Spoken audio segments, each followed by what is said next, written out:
Tanggal 10 sampai 14 Juli 1945 dibahas Rancangan Undang-Undang Dasar. Setelah selesai dibahas, maka sidang kedua BPUPKI telah selesai. Tanggal 6 Agustus 1945, Sekutu menjatuhkan bom atom di Hiroshima. Korban berjatuhan di mana-mana.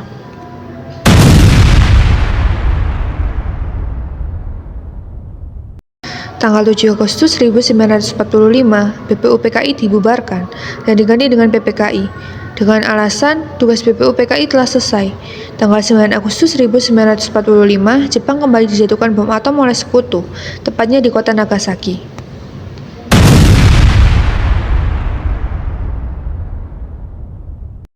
Hal ini membuat Jepang kewalahan.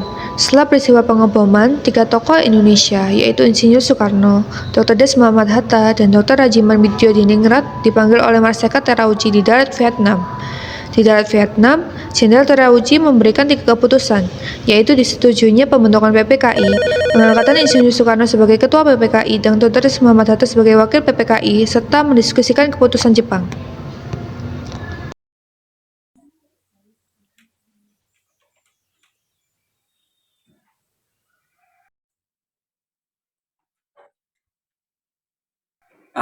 Halo, konnichiwa Bung Karno. Halo, maaf, Anda siapa? Perkenalkan, Watashi adalah Terauchi, Jenderal dari Jepang.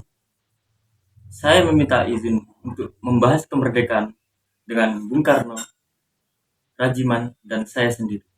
Apakah Bung Karno bisa berkenan? Baik, nanti sore kami akan berangkat. Terima kasih ya, Bung.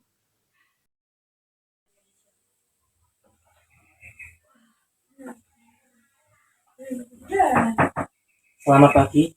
Selamat pagi. Kedatangan saya ke sini adalah untuk menyampaikan undangan Terauchi agar kita semua pergi ke Vietnam. Untuk apa kita ke sana? Kita ke sana untuk membicarakan kemerdekaan Indonesia. Esok harinya, Insinyur Soekarno, Bung Hatta, dan Rajiman sudah sampai di darat Vietnam. Mereka dijemput oleh Terauchi. Kami akan memberikan suatu kemerdekaan pada bangsa Indonesia, sehingga PPKI kemarin akan membahas. Lalu apa saja tugas PPKI? PPKI akan membahas semua kelengkapan pada saat proklamasi. Maaf, tapi kapan pelaksanaan proklamasinya? Tak perlu khawatir, kami belum menentukannya. Yang pasti, kami akan memberikan kemerdekaan pada Indonesia. Apakah wilayah Indonesia akan meliputi wilayah Hindia Belanda?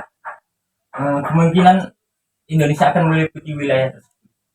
Pertemuan tersebut hanya tipu muslihat dari Jepang untuk membantu bangsa Indonesia tidak berontak. Soekarno dan kawan-kawan pun kembali ke Indonesia. Sebelum pulang, mereka singgah di Singapura untuk menemui 3 pimpinan PPKI. Soekarno selanjutnya mencari tahu bahwa Jepang telah menyerah pada Sekutu. Hari berikutnya, Soekarno dan kawan-kawan melakukan rapat koordinasi.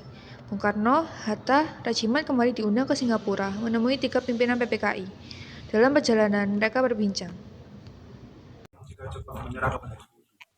Kalau begitu, kita perlu diskusi lebih lanjut dengan beberapa tokoh yang ada di Indonesia. Lalu siapa tokohnya? Semuanya, Bu. Baik golongan tua maupun golongan muda untuk memproklamirkan kemerdekaan Indonesia. Setelah mengetahui kekalahan Jepang dari siaran radio BBC, para pemuda menemui Insinyur Soekarno dan Muhammad Hatta di rumahnya di Jalan Pegangsaan Timur 56 Jakarta untuk mendesak Insinyur Soekarno dan Muhammad Hatta agar mengumumkan kemerdekaan saat itu juga, dengan Sultan Syahrir sebagai juru bicara.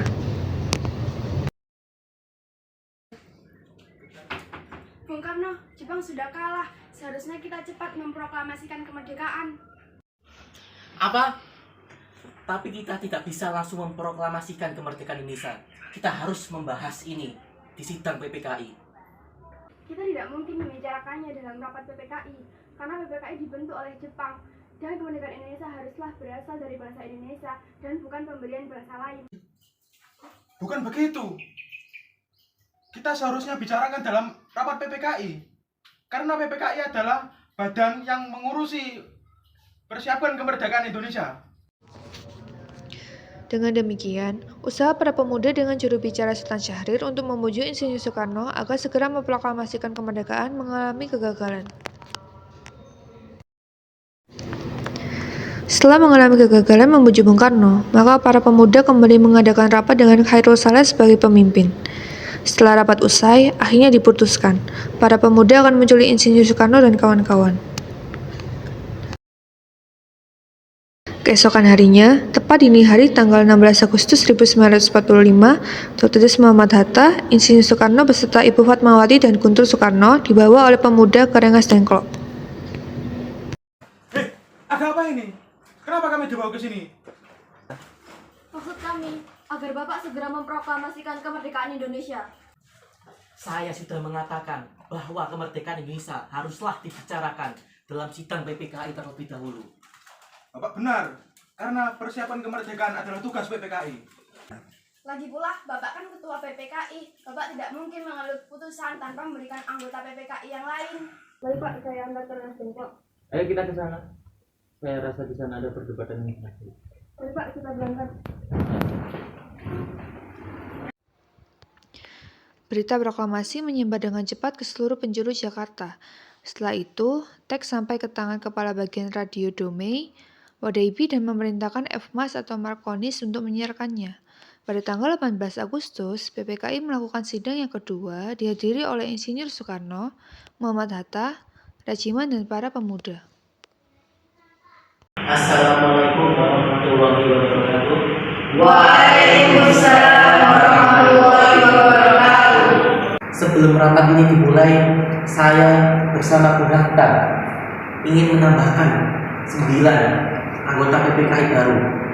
3 di antaranya yakni Sukarni, Khairul Saleh, dan Mikada. Namun karena para golongan muda masih menganggap bahwa PPKI adalah badan buatan Jepang, maka mereka mengundurkan diri. Oleh karena itu, 6 anggota baru kita adalah Wiranata Kusuma, Ki Hajar Dewantara, Mr. Kasman, Sayuti Melik, Mr. Kasumau Mantri, dan Mr. Ahmad Subarjo. Ki Bagus Hadi Kusumo, Kiai Haji Wahid Hasyim, Mr. Kasman Singo Dimejo, dan Mr. Tauku Muhammad Hasan, tolong agar kalian membahas kembali Piagam Jakarta, khususnya pada kalimat ketuhanan dengan menjalankan syariat-syariat Islam bagi pemeluk-pemeluknya, sebab kalimat ini telah menyebabkan pemeluk agama lain menjadi keberatan terhadap kalimat itu. Itu merupakan keputusan yang sangat baik. Saya setuju dengan perubahan tersebut. Ya, saya setuju. Karena dengan perubahan tersebut, kita dapat mewujudkan persatuan dan kesatuan bangsa ini. Bagaimana dengan kalimat ketuhanan yang Maha Esa? Saya juga setuju. Bagaimana dengan yang lain? Saya juga setuju. Baiklah, kita ganti kalimat ketuhanan dengan kewajiban menjalankan syariat Islam bagi pemeluk-pemeluknya menjadi kalimat ketuhanan yang Maha Esa. Baiklah, kita agendakan agenda kita selanjutnya. Sekarang mari kita membahas pasal-pasal dalam rancangan Undang-Undang Dasar. Bagaimana jika Undang-Undang Dasar 1945 dijadikan sebagai dasar negara Indonesia? Saya setuju Mr. Kasman karena isinya sesuai dengan kepribadian bangsa kita. Baiklah, ini saatnya untuk sidang menetapkan Undang-Undang Dasar Negara Republik Indonesia yang di dalamnya mengandung bahwa Pancasila sebagai dasar negara Indonesia. Acara selanjutnya dalam rapat ini adalah pemilihan presiden dan wakil presiden. Apakah ada usulan dari para anggota mengenai pemilihan presiden dan wakil presiden? Saya ingin memberi usulan. Menurut saya, pemilihan presiden dan wakil presiden sebaiknya dilakukan secara aklamasi. Saya mengajukan Insinyur Soekarno sebagai presiden dan Dr. Muhammad Hatta sebagai wakil presiden. Apakah para hadirin setuju? Saya setuju pemilihan presiden dan wakil presiden dilakukan secara aklamasi. Saya juga setuju, karena menurut saya dan lainnya bahwa ketokohan dua orang ini tidak ada hubungannya.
Sebelum rapat ini ditutup, saya ingin meminta tolong terhadap 9 anggota yang bersedia untuk bertindak sebagai 9 panitia kecil untuk membahas hal-hal yang meminta perhatian besar. Sebagai contoh, pembagian wilayah negara, kepolisian, tentara kebangsaan, dan perekonomian negara. Untuk hal ini, saya meminta agar untuk Iskandar sebagai pemimpin panitia kecil ini. Apakah Anda setuju? Ya, saya setuju. Baiklah, dengan ini rapat ditutup. Rapat akan dilanjutkan kembali pada tanggal 19 Agustus 1945 pukul 10 pagi di gedung Cho Sang In. Saya harap anggota dan ketepatan waktunya. Terima kasih.